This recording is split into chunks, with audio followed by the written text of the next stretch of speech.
অর্জুনের প্রতি যুধিষ্ঠিরের জিজ্ঞাসা। ধর্মরাজ যুধিষ্ঠির অর্জুনকে জিজ্ঞাসা করছে, সুত কহে সম্বন্ধিয়া শুনিমন শুন মুনিগণ, কি কারণে ধর্মরাজ কহিব এখন। বহুদিন হল পার্থ গিয়া দ্বারকায়, না ফিরিল তথা হতে ভাবে ধর্মরায়।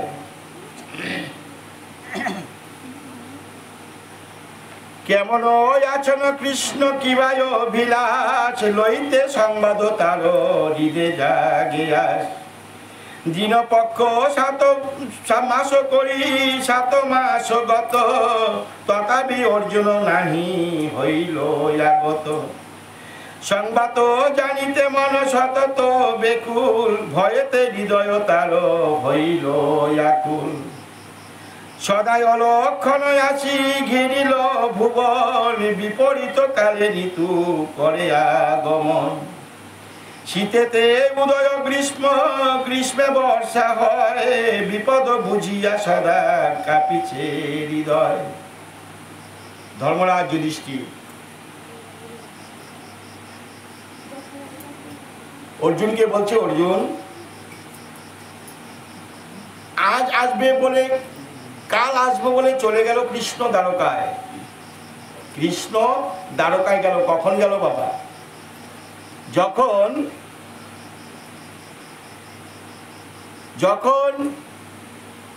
ধর্মযুদ্ধ হলো,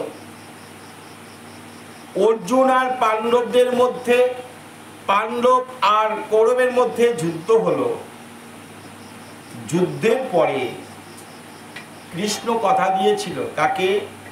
কুন্তিকে, পিসিমা আমি তোমায় কথা দিচ্ছি, যুদ্ধে তোমার যে জয়লাভ করাবো, এবং এই যে সিংহাসন, এই সিংহাসন আমি তোমাদের 4-5 পুত্রকে সিংহাসনে বসাবো, আমি তোমায় কথা দিলাম। তারপরে যুদ্ধ শেষের পরে কৃষ্ণ চলে গেল দ্বারকায়, বলল ঠিক আছে আমি ফিরে আসব। হ্যাঁ, কি বলছে? দিন পক্ষ অল্প দিনের মধ্যে, কয়েকদিনের মধ্যে আমি দ্বারকা থেকে আমি আবার তোমার এখানে আসছি। 7 মাস গত হয়ে গেল, সকার দেখা নেই, কৃষ্ণের দেখা নেই। তখন কারণ এক এক দিন এক এক রকম অশুভ লক্ষণ দেখা দিচ্ছে। কেন দিচ্ছে জানেন? যুদ্ধটা কখন হয়েছিল? কুরুক্ষেত্রের যুদ্ধ কখন হয়েছিল? দাপরের শেষ, কলির প্রথম। দাপরের শেষ, কলি আসবে, কারণ কলিতে তো কৃষ্ণ নেই। কৃষ্ণ যখন আছে, যুদ্ধের মধ্যে যখন কৃষ্ণ ছিল তখন ত্রেতা যুগ, দাপর যুগ, যেহেতু কৃষ্ণ ছিল। কলিতে কিন্তু কৃষ্ণ নেই। এখন ধর্মরাজ যুধিষ্ঠির, কারণ কলি আগত আসছে, এক এক সময় এক এক দিন নানা রকম অশুভ লক্ষণ দেখা দিচ্ছে। একটা কথা মনে রাখবেন, যখন দেশে দুর্ভিক্ষ দেখা দিবে, দিনে শিয়ালের ডাক শুনতে পাবেন, দিনের বেলায়,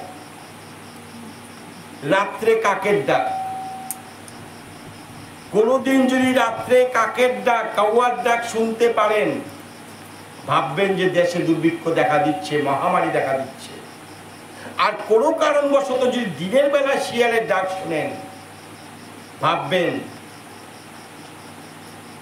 বিশাল কিছু একটা ঘটনা হতে চলছে, হবেই।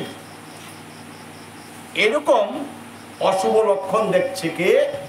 ধর্মরাজ যুধিষ্ঠির। মনে মনে ভয় পাচ্ছে। এতদিন সখা ছিল, কৃষ্ণ ছিল, আমাদের কোনো দুঃখ ছিল না। মা এই জন্যই বলে গো, এই যে আমরা পরিহত জীব, কিছু করো না করো, একটু গুরু গোবিন্দের প্রতি কিছু ভালোবাসা দেখাও, তাদের প্রতি একটু সহানুভূতি হও। জীবনে যদি কিছু করতে, ধর্ম হতে চাও, তাদের প্রতি একটু সহানুভূতি হও। তার জন্য কর্ম করতে বলেনি, কর্ম বাদ দিতে বলেনি। গোবিন্দ কর্ম বাদ দিতে বলেনি, কর্ম করো, কর্মই ধর্ম, ভক্তিতে মুক্তি। ঘুম থেকে উঠার পরে কিছু একটু গোবিন্দের কর্ম করো, বেশিক্ষণ না করো, 5টা মিনিট অন্তত করো। কখন তোমার করতে বলছে ত্রিসন্ধ্যা গায়ত্রী, শাস্ত্রে বলছে ত্রিসন্ধ্যা গায়ত্রী। কখন কখন? সকাল 6টা, দুপুর 12টা, সন্ধ্যা 6টা। আমাদের কলিহত জীব, অল্প আয়ু, সময় আমাদের হয় না। সময় হয়, দেখবেন এমনও জায়গায় আছে দিনকে দিন চলে যাবে, তোমার কাজ যতই থাকতে কেন কাজের দিকে মন থাকবে না, ওখানে গিয়ে আড্ডা মারছো, সারাদিন চলে গেছে, তোমার সময়ের ক্ষতি হয়। যখন একটা নিমন্ত্রণ পাবে, একটা বৈষ্ণব সেবার নিমন্ত্রণ পাবে, একটি কৃষ্ণ কথার নিমন্ত্রণ পাবে, সেখানে যেতে সময় হবে না। কখন যাব? যাব ঠিকই, কখন যাব সেটা আর বলি না, হয়তো মনে মনে আঘাত পাবে, দুঃখ পাবে, ঠিক আছে, তখন যাব। হ্যাঁ, যখন সময় ঘনিয়ে যাবে তখন যাব। সময় কখন? ঘুম থেকে উঠে গুরু গোবিন্দের একটু কর্ম করো মা। হ্যাঁ, ঘুম থেকে উঠে, এখনকার আমাদের মায়ের বাড়ির মায়েরা বাবারা কি বলছে, ঘুম থেকে উঠার আগে কি স্নান করুক আর না করুক, রান্নাঘরে যাও, খাবার তৈরি করো, খাইতে হবে, মাঠে যাইতে হবে, কাজে যাইতে হবে, এটা হচ্ছে কর্ম। কিন্তু যে বাড়িতে ঘুম থেকে উঠে কাশি ঘন্টার আওয়াজ না হয়, পূজা পার্বণ না হয়, সেই বাড়িতে তুমি যতই যা কিছু করো, লক্ষ্মী থাকে না, গোবিন্দ থাকে না, থাকবে না, যতই কিছু করো। তাই এখন যুধিষ্ঠির মহারাজ বলছে, এই তাড়াতাড়ি আসবে বলে চলে গেল কৃষ্ণ, আজকে 7 মাস গত হয়ে গেল, আসছে না। আমার ভিতরে কেমন একটা আনচান আনচান মনে হচ্ছে, একটা কি যেন ঘটতে চলেছে। একটা কথা বলে না মা, বিদেশে বিপাকে যদি পুত্র মারা যায়, পাড়া প্রতিবাসী না জানিলেও জানে তার মায়। কোনো ছেলে মেয়ের যদি কিছু হয়, মায়ের মনে আগেই সাড়া দেয়, নিশ্চয়ই কিছু একটা কিন্তু হতে চলছে। হ্যাঁ, তাই যুধিষ্ঠির ভগবান, ধর্মরাজ যুধিষ্ঠির, উনি ভাবছে কৃষ্ণ আমার সঙ্গে নেই, কিছু না কিছু একটা দুর্ঘটনা ঘটতে চলছে।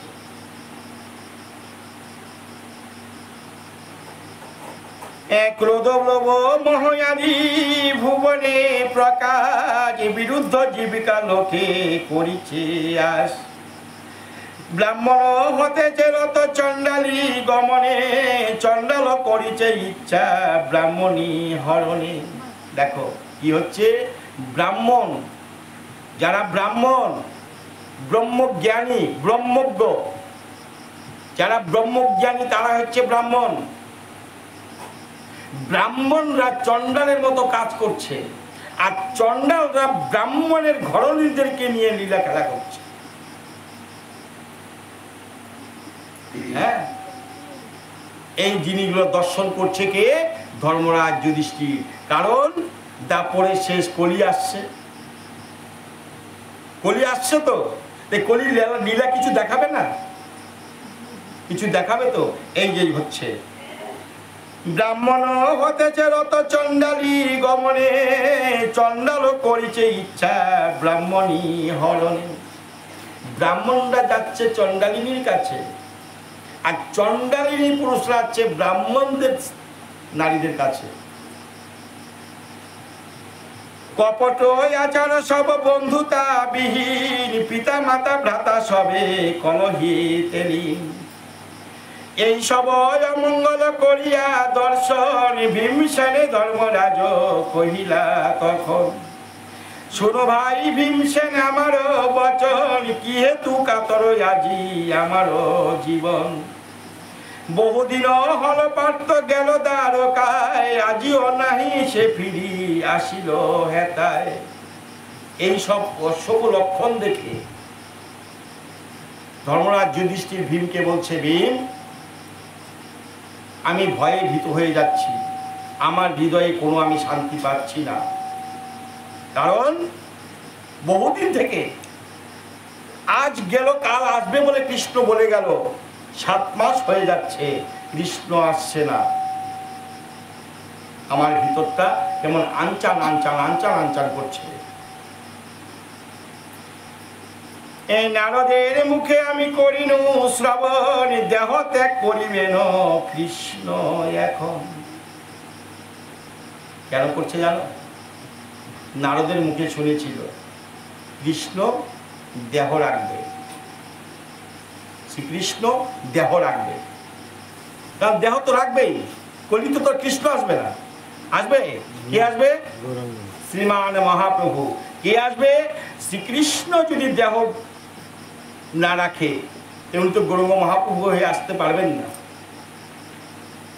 এই কথাটাই তার ভিতরে, যদি এই সময়টা উনি চলে যায়, উনাকে যদি আর দর্শন করতে না পারি, উনি যদি দেহ রেখে দেয়, উনি যদি সমাধিতে বসে যায়, তখন কি হবে? এই কথাটাই ভীমসেনের কাছে ধর্মরাজ যুধিষ্ঠির বলছে।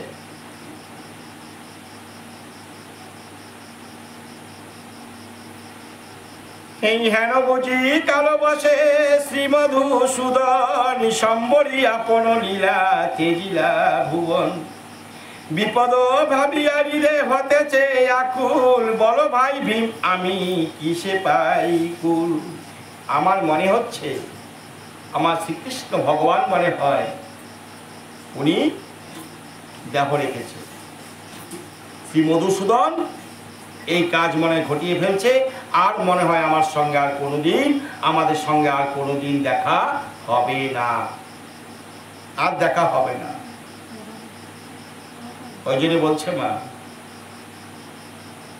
সময় বুঝিয়া সরস হইয়া মিলিবে নাগর কানাই। সময় বুঝিয়া সরস হইয়া মিলিবে নাগর কানাই। সময় থাকতে বহুত কিছু করতে পারবে বাবা, সময় চলে গেলে যতই চেষ্টা করো কোনো কিচ্ছু করতে পারবে না, কোনো কিচ্ছু করতে পারবে না। তার জন্য বলছে ছোটকালে ভজে কৃষ্ণ কৃষ্ণ পাওয়ার আসে, যৌবনকালে ভজে কৃষ্ণ আসে বাধা আসে, বৃদ্ধকালে ভজে কৃষ্ণ জমের তার আসে। ভজনটা কখন করবে? ভজনটা করবে কখন? ভজনের সময় হচ্ছে যৌবনকাল। যৌবনকাল, যৌবনকালটা কখন? আমার বাবা যখন আমার গলায় একটা মাদুলি বেঁধে দিল, একটা তাবিজ বেঁধে দিল, তখনই হচ্ছে ভজনের সময়। তাবিজটা কি, মাদুলিটা কি? যৌবনকালেই তো দেয়। একটা ছেলে আর একটা মেয়ের সঙ্গে বিবাহ বন্ধনে আবদ্ধ করে, করে না? কখন করে? যৌবনকালে করে। এই সেটাকে বলা হয় বাবা মা যখন আমার গলায় মাদুলি বেঁধে দিল, তখনই হচ্ছে ভজনের সময়। এই সময় যদি স্বামী স্ত্রী দুজনে মিলে ভজনের দিকে আগাতে পারে, এরাই পাবে একমাত্র অনাদিরাদি গোবিন্দের চরণ, তাছাড়া পাবে না বাবা। বয়স হয়ে গেল, 60-70 হয়ে গেল, যে না এখন যাই একটু গুরুর ঘরে, এখন যাই একটু ভজনের ঘরে, কোনো লাভ হবে না। কারণ তুমি তখন নিষ্কর্মা হয়ে যাবে, তুমি তখন সংসারে কাজ করতে পারবে না। যখন তুমি সংসারে কাজ করতে পারবে না, তোমার ছেলে মেয়ে নিজের বউ তোমাকে ভালোবাসবে না, কারণ তুমি তখন অকর্মা হয়ে যাবে। এই সময় ঘনিয়ে আসছে গো বাবা মা। যতদিন কামাই করতে পারবে, ইনকাম করতে পারবে, ছেলে মেয়েরা বউয়েরা ভালোবাসবে। যেদিন তুমি ইনকাম করতে পারবে না, রোজগার করতে পারবে না, তোমার অর্ধাঙ্গিনীও তোমাকে ভালোবাসবে না, ছেলে মেয়েরাও তোমাকে ভালোবাসবে না। তাদের বোঝা হয়ে যাবে, বোঝা, তাদের মাথার বোঝা হয়ে যাবে। ভালো কথা বলতে গেলেও তোমার কথা উল্টা উত্তর দেবে। হ্যাঁ, আর সেদিন তুমি যতই হা কৃষ্ণ বলে কাঁদো, ভগবানও সেদিন তোমার ডাক শুনবে না। একটাই কথা বলছে, বাবা তোদেরকে পাঠিয়েছিলাম কিসের জন্য? কৃষ্ণ ভজিবার তরে সংসারে আইনু, মিছে মায়া বদ্ধ হয়ে বৃক্ষ সমহনু। কৃষ্ণ আস্বাদন করার জন্য আমরা এই সংসারে এসেছি, কিন্তু কৃষ্ণকে চিনি না, সাধুগুরু বৈষ্ণবকে চিনি না। হ্যাঁ, কালকে একটা পাঠে অধ্যয়ন করেছি, যদি কেউ ভুলবশত কোনো বৈষ্ণবের নিন্দা করে, কোটি কল্প সে নরকে মজে। কোটি কল্পকাল নরকে মজে। গতকাল কয়েকজন বৈষ্ণবের সামনে আস্বাদন করা হয়েছে সেই অধ্যায়। ভুলেও যদি কোনো কেউ বৈষ্ণবের নিন্দা করে, ভগবান সবকিছু সহ্য করতে পারে না একমাত্র বৈষ্ণব নিন্দা। বৈষ্ণবকে স্বয়ং ভগবান নিজে বৈষ্ণব হয়ে এসেছেন এই কলিতে শ্রীমান মহাপ্রভু হয়ে। উনার বাণী নিয়ে তো আমরা চলছি গো। কার বাণী? শ্রীমান মহাপ্রভুর বাণী। কি আমাদের ভগবানকে? আমাদের ভগবানকে আমাদের ভগবান হচ্ছে আমার শ্রীমান মহাপ্রভু।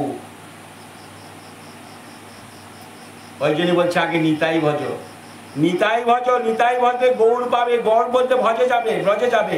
ব্রজে গেলে কৃষ্ণ পাবে। নিতাই কৃপা না হলে গৌরের কৃপা হবে না, আর গৌরের কৃপা না হলে গোবিন্দের কৃপা, রাধারানীর কৃপা হবে না। আর যতক্ষণ রাধারানীর কৃপা হবে না ততক্ষণ তুমি গোবিন্দের কৃপা পাবে না। হ্যাঁ, তাই ব্রজ নিতাইকে, নিতাই পরম বৈষ্ণব। পরম বৈষ্ণবের আগে শ্রদ্ধা করো। আর সেই পরম বৈষ্ণবকে যদি নিন্দা করো, ভগবান তোমার দিকে, তুমি যতই ঘন্টি বাজায় পূজা করো, তুমি যতই মালা তিলক ব্যবহার করো, 24 ঘন্টা মালা জপ করো, ভগবান তোমার দিকে আমার দিকে ফিরেও তাকাবে না। কারণ বৈষ্ণবের নিন্দুকের মুখ না হেরিবে কখনো। যেটা হবে গুরু নিন্দার তথা না যাইও বলছে না। এখন এই কথাগুলা ভেবে ধর্মরাজ যুধিষ্ঠির চিন্তায় আকুল হয়ে যাচ্ছে।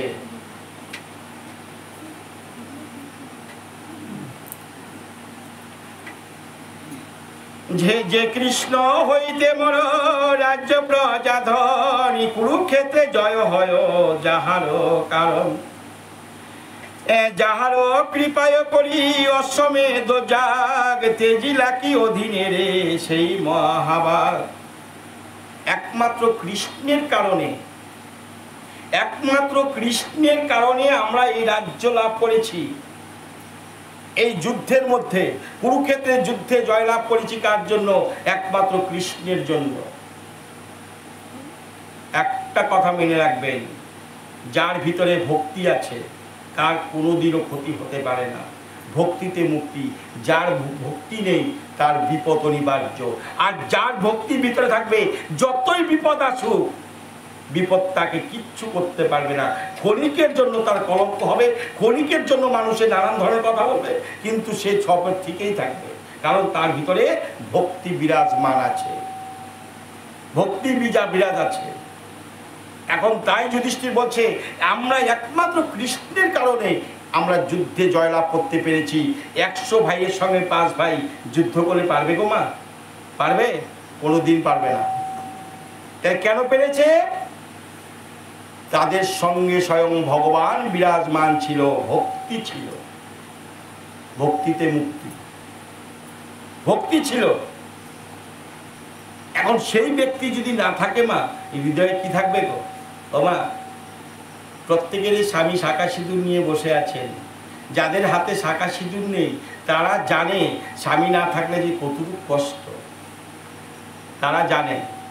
আর একটা কথা বলি মাঝখান থেকে, অনেক নারীরা শাঁখা সিঁদুর হাতে নিয়ে স্নান করে যখন শাঁখা সিঁদুর দিয়ে কপালে ঠেকিয়ে বলে, হে অনাদিরাদি গোবিন্দ, হে মধুসূদন, হে পরম দয়াল শ্রীগুরু, আমার শাঁখা সিঁদুর অক্ষয় রেখো, আমি যেন শাঁখা সিঁদুর নিয়ে মরতে পারি। বলেন না মা? বলো না? শাঁখা সিঁদুর নিয়ে মরার তো সবারই ইচ্ছা, না কি? হ্যাঁ বা না? হ্যাঁ, এটাই তো কথা। আমি স্বামীর আগে যেন মরতে পারি। ভুল। এই কথাটা কেউ কোনোদিন কামনা করবে না, কেউ না।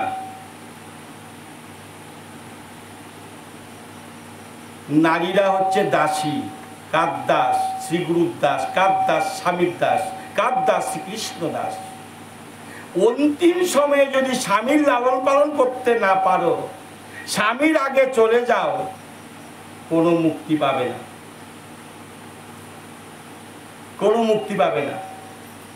অন্তিম সময়ে যদি স্বামীকে লালন পালন করে তার কর্ণে কৃষ্ণ নাম দিয়ে, তার বদনে গঙ্গা জল দিয়ে, তাকে তিলক দিয়ে সাজিয়ে যদি তাকে বরণ করে দিতে পারো, তবেই তোমার স্বামীর আশীর্বাদে তোমার জগৎ স্বামীর আশীর্বাদ হয়ে যাবে। হরে কৃষ্ণ। কথাটা বিচার করবে, আমার কথা নয়, মহাজনদের কথা। কারণ তুমি চলে যাবে, তোমার স্বামীর দুর্গতি কি হবে মা? একটা বিধবা নারী যদি বিছনায় পড়ে থাকে, যে কোনো মায়েরা গিয়ে তাকে লালন পালন করে, হাকামোতা করে, ধোয়াধোয় পরিষ্কার করে। একটা পুরুষ যদি বিছনায় পড়ে থাকে, তার অর্ধাঙ্গিনী যদি না থাকে, তার ঘরের বউ তার কাছে যায় না, কারণ লজ্জায় যায় না। যায়? হ্যাঁ, যায় না। তার গতি কি হবে? যার জন্য কামনা করবেন একটা কথা, আমার হাতে যেন আমার স্বামীকে আমি বরণ করে বিদায় করতে পারি। নিতাই গণ হরিবল, হরিবল, হরিবল, হরিবল।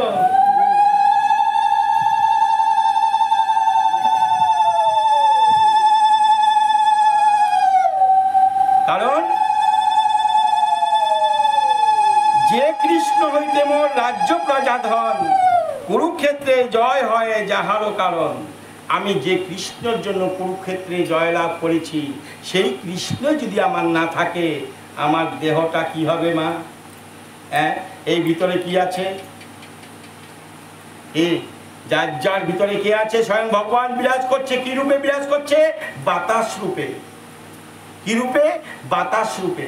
এই যে যাতায়াত করছে, বাহাদুরিটা কিসের মা? এই বাড়িটা কে করেছে? বলরাম করেছে, বলরাম মণ্ডল। এই বাড়িটা কে করেছে? কৃষ্ণ মণ্ডল। এই বাড়িটা কে করেছে? ভক্ত মণ্ডল। ভক্ত মণ্ডলের ক্ষমতা আছে? এই আছে? আছে? তোমাকে করাচ্ছে বলেই তো করছো। তুমি কি নিয়ে আসছো? আসার সময় কি আমরা নিয়ে এসছি ধন সম্পদ? কোনো কিছু নিয়ে আসিনি।